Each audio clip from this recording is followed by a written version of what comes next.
兩位同學咧今年借咗咁多書啦，咁肯定犧牲咗唔少打機或者碌手機嘅時間。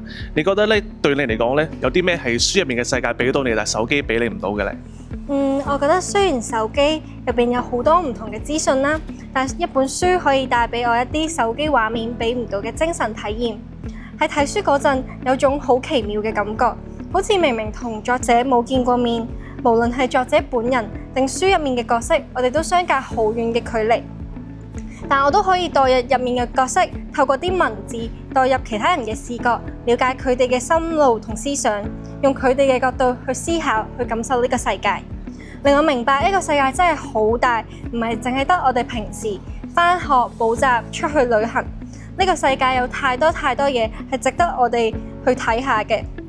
而手機嘅資訊多數就比較碎片化同流於表面，所以書本入面嘅內容就會令我諗得更加深入，亦都感受得更加真實。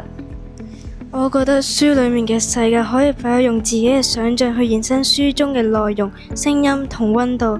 等我真係沉入文字裡面嗰陣時，腦袋就會不自覺咁將角色嘅呼吸、場景同埋光影仲有味道都補出嚟。呢啲細節都係手機畫面替代不了。There's the physical world, the real world, and the virtual world. Physical world is doing things like sport or music or just walking around and being part of the earth.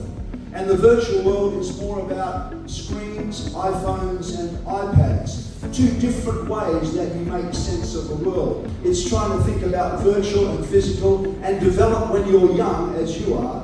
And so, you've got to make sure that maybe you don't do too much of just one. If you do too much of one, maybe your brain won't develop. It will become a little jelly brain. You don't want a jelly brain. You don't want to overcook your brain. Virtual world's useful, it's fun, it's easy, and how often should you do it? So don't forget about the physical world. It's important for your brain development. How can we remember to do it? Make sure we don't spend too much time on the screen.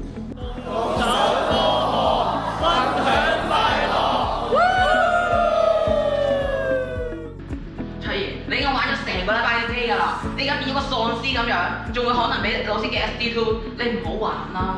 你知唔知下個禮拜就係 Science Week 㗎啦？唉，我虛擬世界嘅分數打到啲幫你都冇用啦，只不過係人哋設計一串數字。不如同我哋一齊玩下呢個法證人類學工作坊啦！佢入面有可以教我哋點樣利用落幕圖推算死亡時間，亦都有熱選出實驗，玩下啲真實嘅嘢好過你打機啦。仲有啊，呢個 CSI 嘅科學劇場，你可以一邊睇劇一邊解謎啊，你就好似個主角咁超震撼啊！卓然，呢啲嘢玩到爆機又有咩用呢？我就算幫你玩到爆機，人都變蠢晒啦。不如同我哋一齊玩下啲真實嘅嘢，一齊進步，真係講次都唔同啲㗎。咦？依家諗翻起，發現自己原來打咗好耐機，同埋我都覺得依家自己腦有啲懵懵地。